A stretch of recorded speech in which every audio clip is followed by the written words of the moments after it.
Ellie. Uy, tara sabay ka na sa amin mag-lunch. Hindi na. Kaya na lang. May gagawin pa kasi ako. Ayaw mo? Sure ka?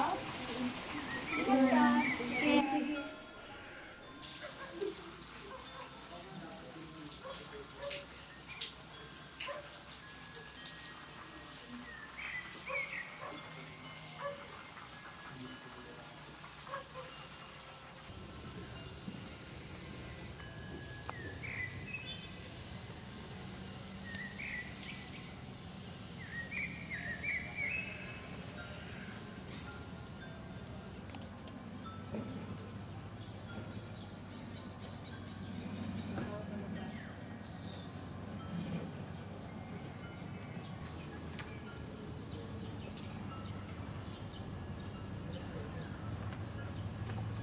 Uy, Ellie! Anong plano mo? Babakasyon na.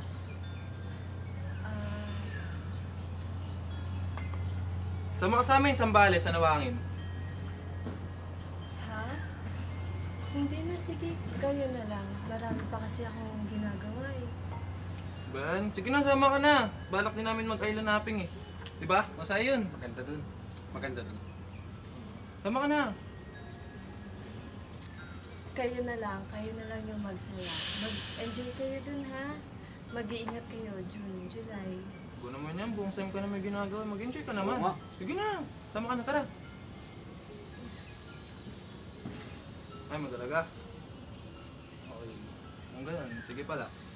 Basta, magsabi ka lang sa amin.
Okay ka lang ba? Mukhang malalim na naman iniisip mo. Uy. Ano yan? Ang sabi ko, okay ka lang ba? Kanina ka pa ganyan. Ano bang nangyayari sa'yo?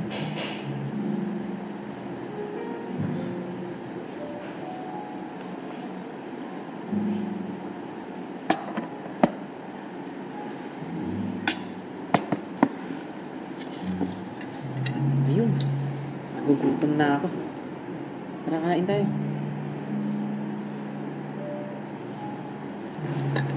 Russell?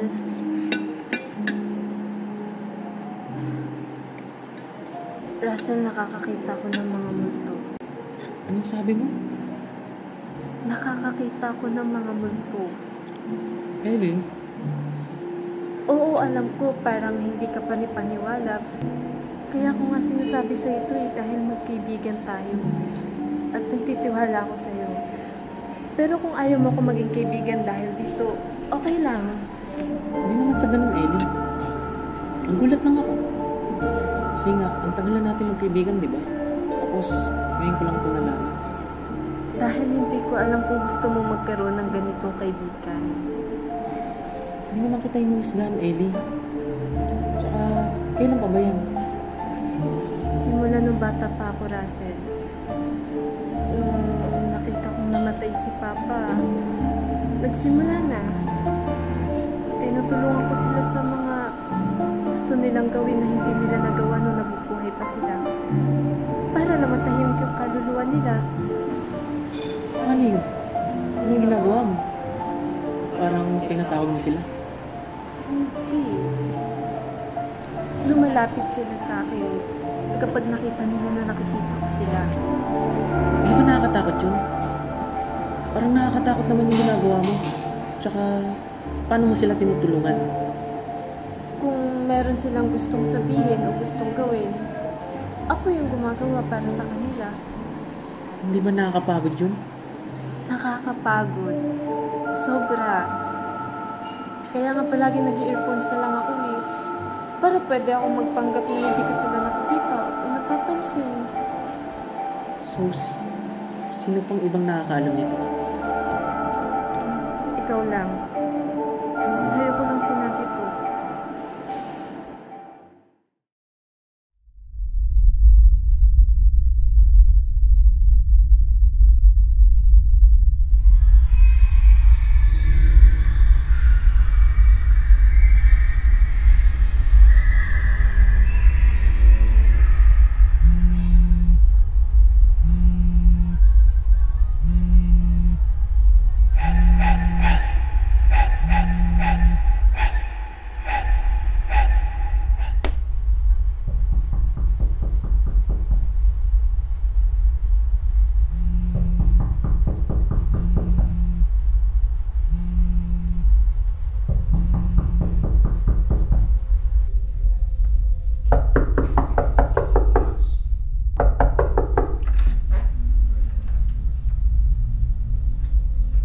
June? Anong ginagawa mo dito? At bakit basang-basa ka, ha? Kaya ako, pumasok ka nga muna.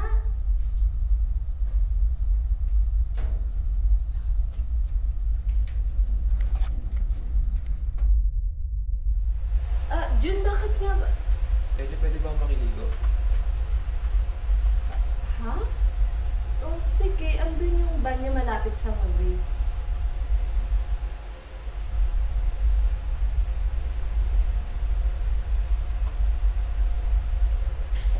June, naalala ko. Galing na pala kayo ng outing, di ba? Bakit dito ka dumiretso? Asan sila, July? Sige, papainit ko na kita ng tubig, ha? Tapos, kukuhanin na kita ng kalya. Wait lang, ha?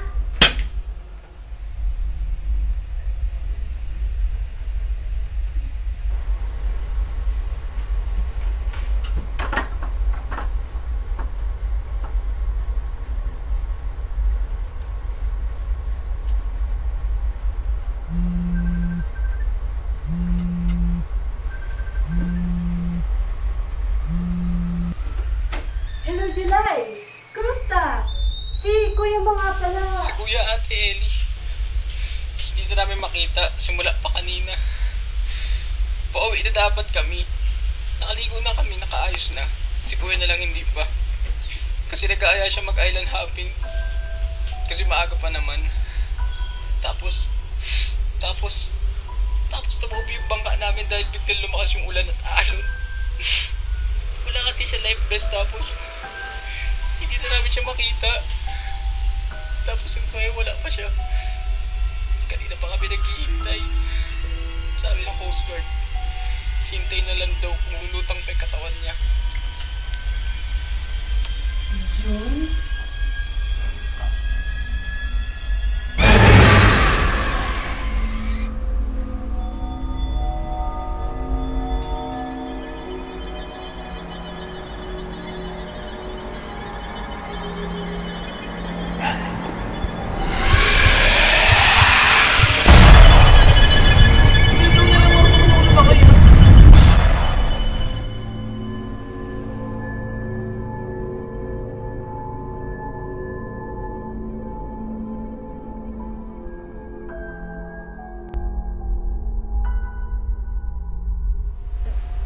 July? Hello, July. July, hindi niyo makikita yung katawan ng kuya niyo. Masyadong malakas ang tangin ng alon at malalim ang kanyang inabot eh. July, Pasensya na raw kung nagpilit pa siya mag-island hopping, ha? Alam niya kasi na gustong-gusto mo yun eh, pero hindi niya agad nagawa kasi pinagmaya-maya niya. Alagaan mo daw sila mama niya, ha? July, mahal na mahal niya kayo. I'm sorry, July. Hindi na bago sa akin na mga ganito. Simula bata ko ay nakakakita at nakakausap namin ng mga mundo. Hindi ko pa noon maintindihan kung bakit madalas ay makakita ko ng puting lobo sa kung saan-saan at magkasakit at magkakumbulsyon ako pagkatapos. Habang tumatagal ay dumadalas ng mga seizure episodes na ito. Kahit dinadala ko regularly for check-up, hindi napapabuti ang kalagayan ko. At may isang gabi na inatake ako ng kumbulsyon. Lobo! Lobo! Lobo! Lobo! Ano nangyayari sa'yo? Lobo! Lobo! Anong lobo? Lobo! Taas ng lagnat mo, anak! Tatawag ako ng doktor, ha? Lobo! Lobo! Lobo! Dok, kamusta po ang anak ko? Mrs. Bumaba naman ang yung lagnat ni Ellie. You need to monitor her from time to time. Yung paracetamol syrup na binigay ko, i-administer na lang siya for 4 to 5 hours hanggang mag-subside yung fever niya. Ano pong nangyayari sa kanya? Bakit madalas po siyang ganito? Honestly, Mrs., hindi ko pa rin po matukoy or ma-diagnose pa. So, you have to bring Ellie to me constantly for regular check-up. And, if I may say, this episode are febrile seizure. Dahil na rin siguro sa paglalagyan niya. Will she be okay? Yes, for the time being. But if left undiagnosed or untreated, it can lead to a serious condition called seizure disorder epilepsy. Baka madala niya rin ito hanggang sa pagtanda niya.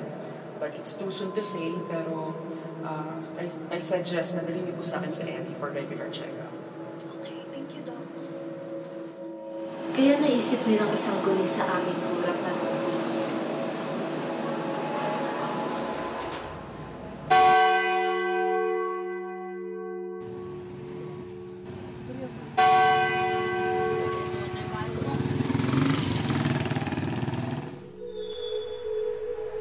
Wala sa simbahan ang tahasang sumasang-ayon o tumututol sa mga usapin tungkol sa mga naliligaw na kaluluwa.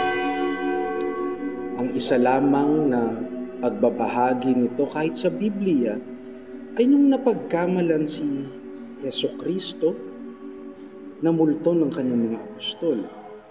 Pero wala kung papaano ito binibigyan ng konteksto ng mga tao sa makabagong panahon. Ikaw ba, Ellie, sabi mo nakita mo ang iyong papa? Para na lang bigyan natin ng kapanatagan ang iyong isip at ang iyong puso, marahil ito ay isang pagbisita. Pagbisita dahil maaaring nais ka niyang bigyan ng babala o paalala na ikaw ay mag-iingat marahil siya ay may nais na sabihin o gawin na hindi niya nagawa noong siya ay nandirito pa.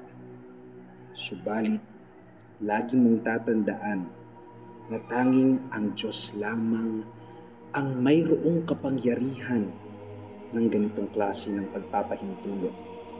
Ang magagawa lang natin bilang mga nabubuhay ay ipagdasal ang kanilang mga kaluluwa. Nagdadasal ka pa ba, Ellie? Mabuti yan.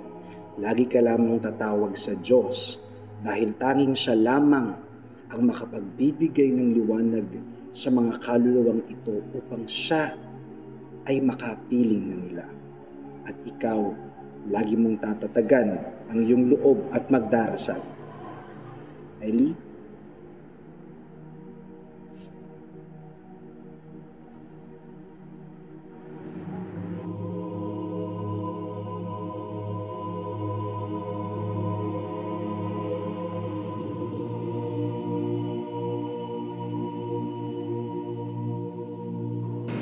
Inilapit na rin namin ito sa aming espiritista at magagamot sa amin ni At sinabi niya na ako daw ay mayroong espesyal na kakayanan.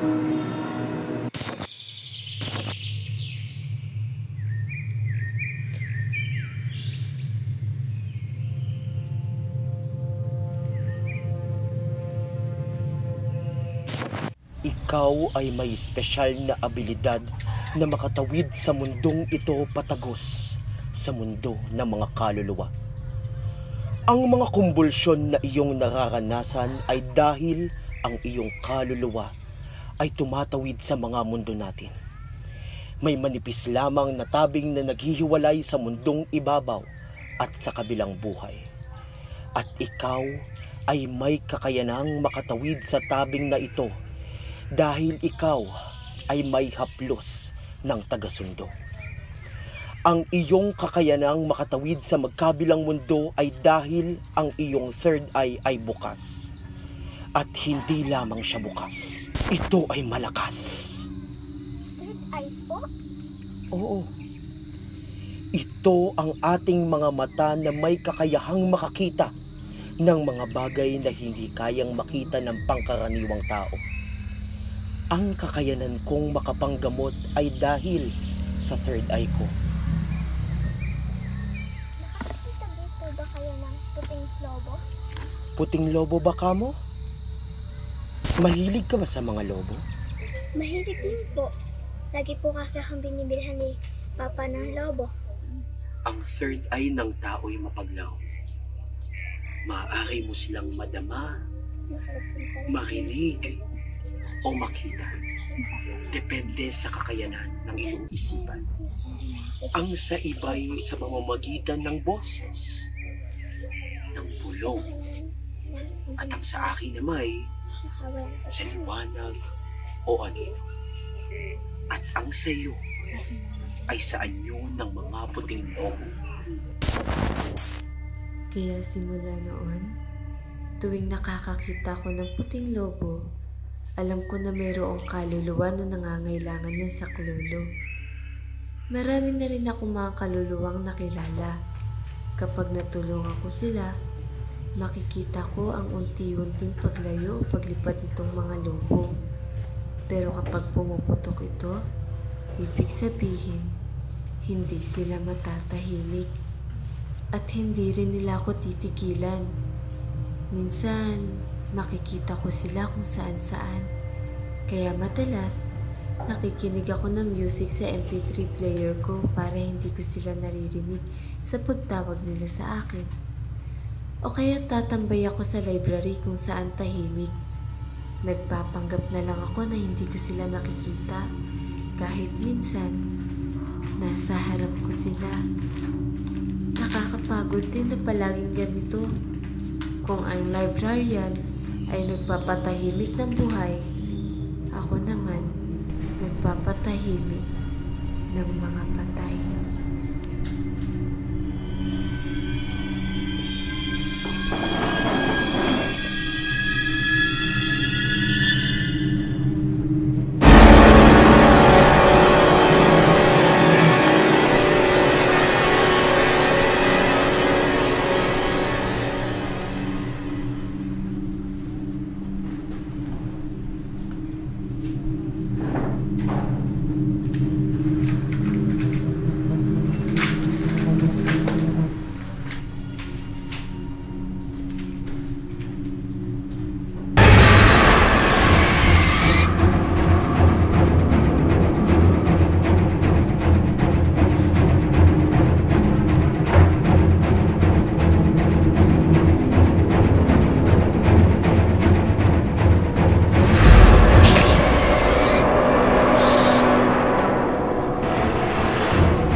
Are you okay?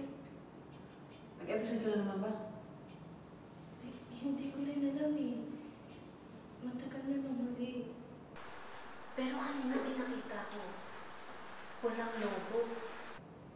Paano po lang lobo? Hindi ko maintindihan, Russell. Pero sigurado ko, sobrang kailangan ako ng kaluluwa na yun. Nakita ko siya kanina eh. Si Mencho. Pinapapunta niya ako sa kanila. Ha? Saan naman? Hindi ko alam yung pangalan na eksaktong lugar, pero alam ko kung saan papunta. Samahan mo ako sa terminal. Sige.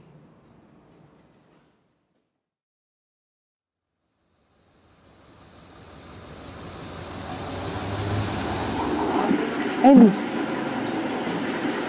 Kailangan mo ba talagang pumunta at gawin ito, Ellie? Alam mo namang matagal ka nang hindi dinadalaw ng mga ganito.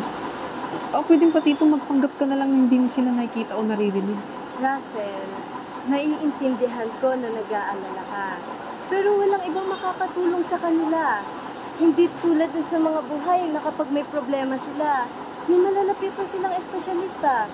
Pero ang mga kaluluwang hindi matahimik, wala silang ibang malalapitan kundi ito. Marami naman diyang iba na pwedeng makatulong sa kanila. Tsaka mga kaluluwa naman sila. Baka mapahamak ka pa. Wala namang mangyayaring masama sa akin, Russell. At nararamdaman ko na kailangan ko talaga siyang tulungan. Dahil kung hindi niya rin ako patatahimikin. At isa pa, pinatay siya. Kailangan niya ng hustisya. Tara na po! Ay, alis na po!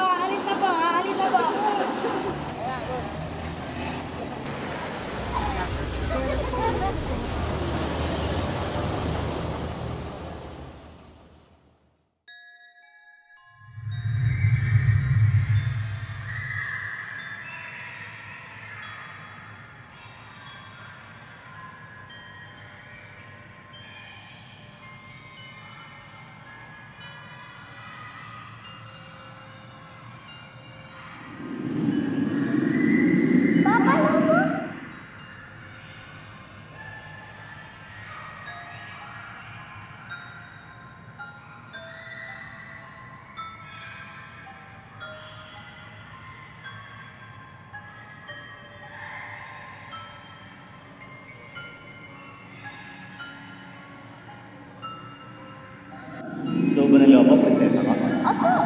Halika. Miss, hindi na tayo sa walang lobo. Miss.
Russell, nandito na ako sa bahay nila Mencho. Pero masama yung pakiramdam ko dito. Bakit? Ano meron? Russell, Russell, may babaeng patay dito. Hindi siya si Menchu. Ano? Hindi ko siya kilala. Ellie, umalis ka na dyan. Pero sandali lang. Hindi naman kita ibig sabihin dyan. Kailangan ko muna siyang hanapin. Ano pang gagawin mo? Please, Ellie, umalis ka na dyan. Kailangan ko makita si Menchu, Russell. Magpatawag ka na lang kayo ng polis. Ha? Sige. Yung address, number 146 Otero Street. Pero please, Ellie, umalis ka na dyan. Sige. Russell, wait. Baka pa. Russell? Russell? Hello? Russell?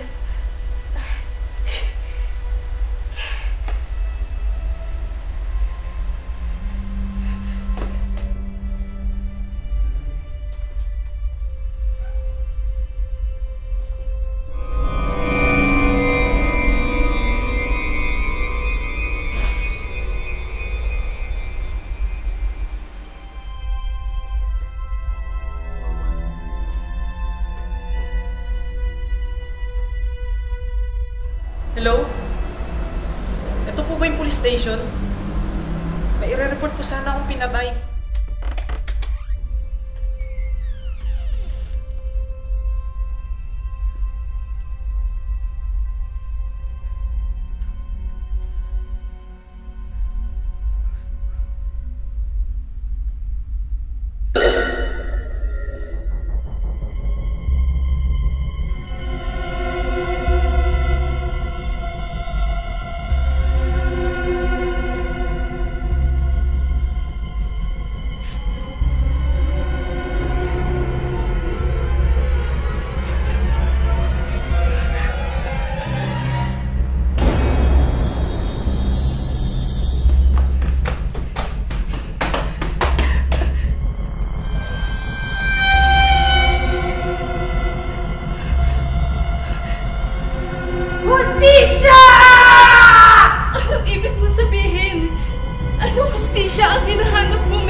Leia, saan ikaw punta? Aalis ako, ma. Hindi! Ikaw hindi alis! Ma, sige lang po. Hindi! Alam ko, ikaw sama iyong nobyo. Dinig ko inyong-usap. Ikaw alis. Ikaw sama iyong nobyo. Bakit, Leia? Ikaw sagot! Bakit? Ayoko na dito, ma! Aalis na ako! Ako bigay iyo lahat! Bakit ikaw alis? Masyado mo akong sinasakal! Ayaw mo akong magkaroon ng sariling buhay! Ayaw mo akong maging masaya! Ano yung karapatan sabi yan? Ikaw malaalam! Bakit ba? Bakit ayaw mo akong maging masaya? Siya piling alis. Siya aking pigil. Siya parehas kanya tatay. Ako kanila iwan! Ikaw iiwan din iyo nobyo para iba babae. Wala iba magmamahal sa'yo totoo kundi ako lang. Ako lang! Kaya ikaw hindi alis dito! Ayaw mo lang maiwang mag-isa, ma! At hindi ako iiwan ni Simon tulad ng ginawa sa'yo ni Papa. Kaya aalis na ako dito dahil ayoko maging miserable tulad mo. Leia! Ikaw hindi alis! Leia! Akin hila kanya kamit para siya hindi alis. Hindi, Yauche! Paalisin mo na ako, ma! Hindi! Ikaw hindi alis! Paalisin mo na ako, ma! Dito ka lang! Aalis na ako! Hindi! Hindi mo na yung bag ko! Hindi! Lahat kaya ko si Simon! Kaya siya aking nasaksak. Tapos ako pakamatay.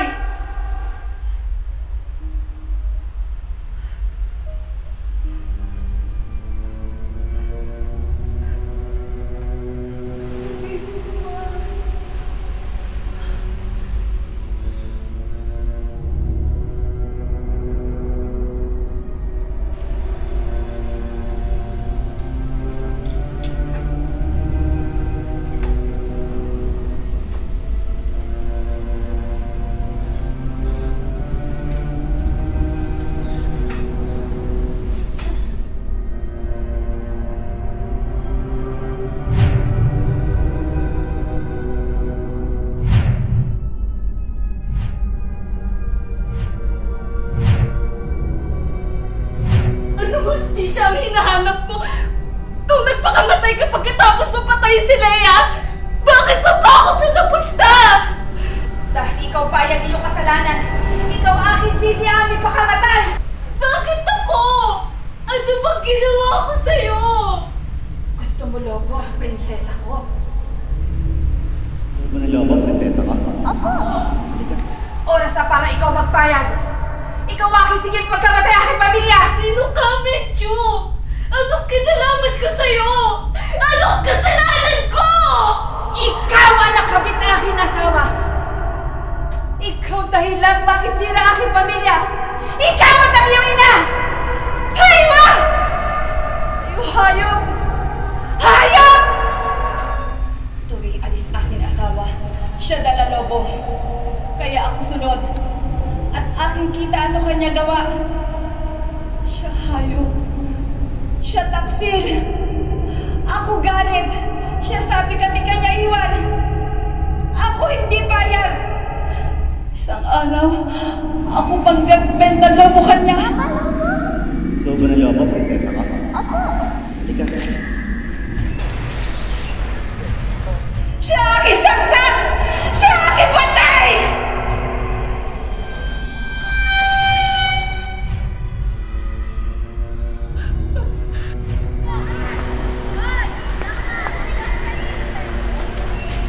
Alam ko na!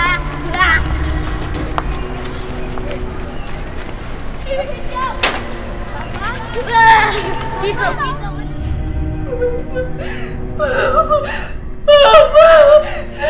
At ikaw ngayon magdudusa.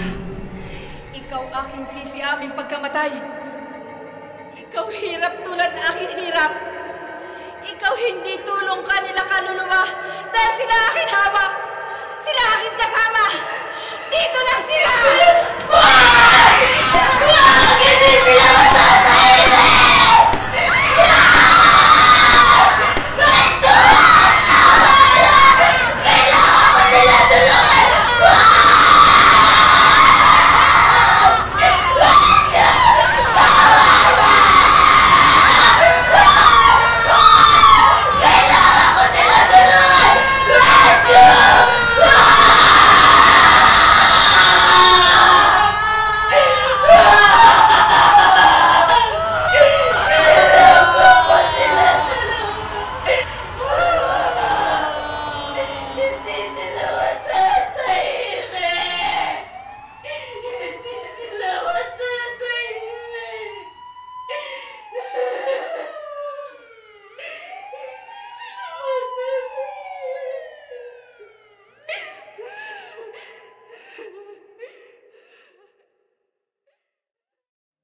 But you do know that you are safe now, right, Ellie? Yes, Dr. Sandra. I am feeling completely secure now. You have made great progress today. 6 months of undergoing therapy. This is the first time that you have been completely honest after that incident. And I am thankful that you opened up kasi wala ka ng inhibitions. You see, Ellie, you are not the only person who experiences this kind of condition. No need to be ashamed. It's called complex post-traumatic stress disorder, and everything that you experience is caused by childhood trauma na hindi na-address. As a kid, you saw your father die. You got sick all the time. You were provided with different versions of your condition, and then you became distant from your mom. You felt that the people you love will be gone.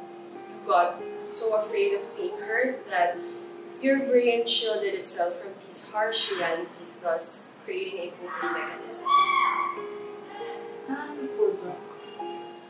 You started identifying your unconscious grief with the grief of those around you na namatay ng mga mahal sa buhay. You started consoling them by telling them that about how their loved ones appear to you as ghosts and bid their goodbyes through you so they can cross over. Yung mga lobo pa na nakikita ko.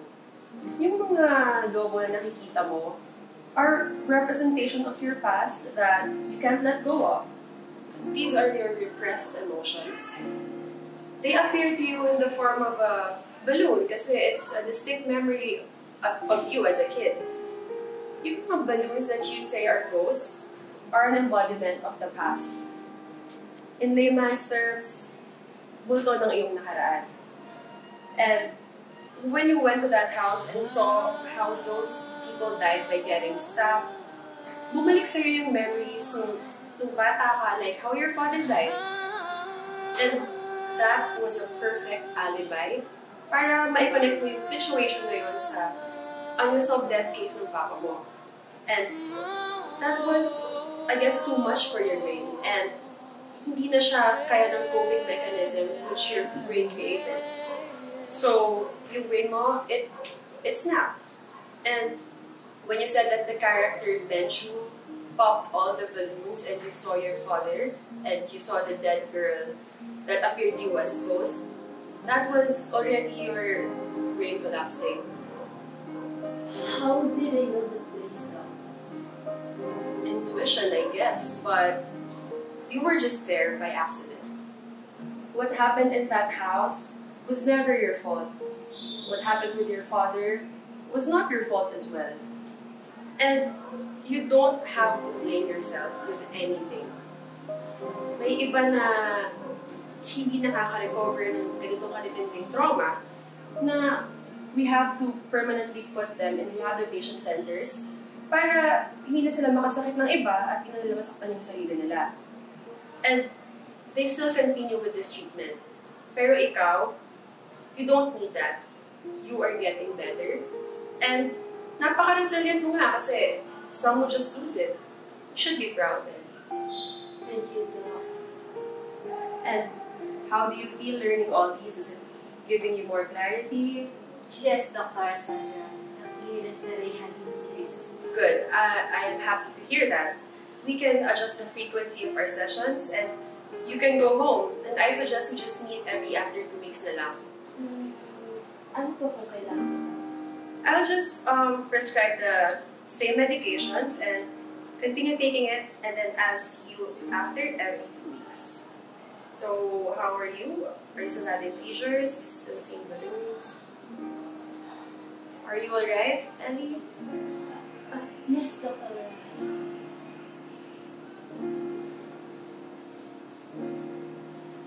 Sabi ko, are you still having seizures? Are you still seeing balloons randomly? Hindi na po. Thank you so much, Dr.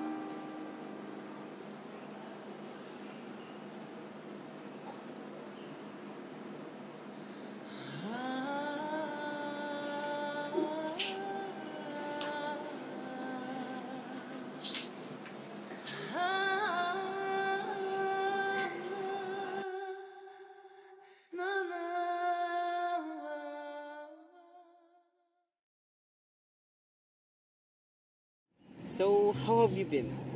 Are you feeling much better now? Mas okay na ako. Nakakatulog na ako ng maayos sa gabi and hindi na rin ako nagsisissure. Hindi ko na nga masyadong ginagamit yung earphones ko eh. And I feel much lighter. Good! So, how do you take yung sinabi sa'yo ng doctor about your experiences? Do you believe that it is just in your head? If it happened in my head, does it mean it's not true? Yes. May mga bagay na mahirap ipaliwanag at paniwalaan. But I know what I did. I helped a lot of families, friends, and acquaintances get the closure they needed from their loved ones na maagang nawala sa kanila. Though tama rin naman si Doktora, I helped people overcome the grief that they always had. But no one helped me to overcome the grief that I always had. So, in a way, getting therapy really helped you? Are you able to visit your past in a safe space?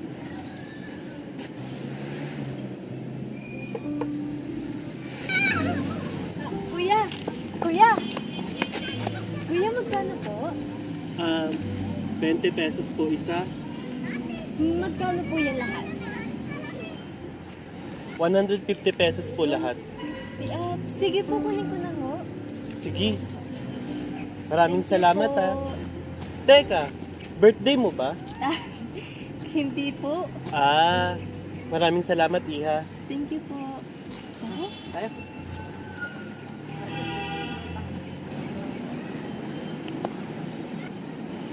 So ano namang gagawin mo dyan? Sa tinagal-tagal, Russell, akala ko ang mga lobong nakikita ko ay para lamang sa mga patay.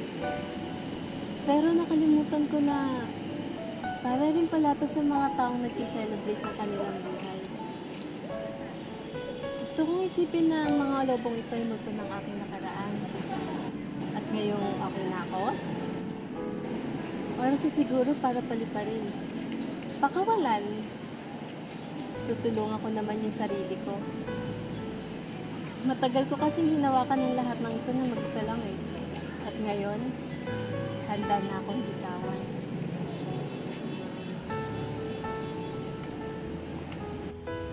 Sa buhay, minsan nakakaranas tayo ng dilim at mga pagsubok. Sa kadiliman ng gabi ay hindi inaasahan ng mga dagok. Minsan nakala natin wala ng pag-asa, subalit hindi tayo nag-iisa. Mayroon tayong makakasama, mga taong magpapaalala na ang mabuhay ay masaya. Ang kagustuhang maging mabuti at bumuti ay desisyon na kaya nating piliin. Ang mga sugat na animoy multo ng nakaraan ay palagi nating tangan. Subalit, hindi ibig sabihin na ito ay habang buhay nating dapat hawakan. Kung ikaw ay nabibigatan na, oras nang bitawan mo ang mga ito. Paliparin mo sa kalangitan. Tulad ng mga lobo.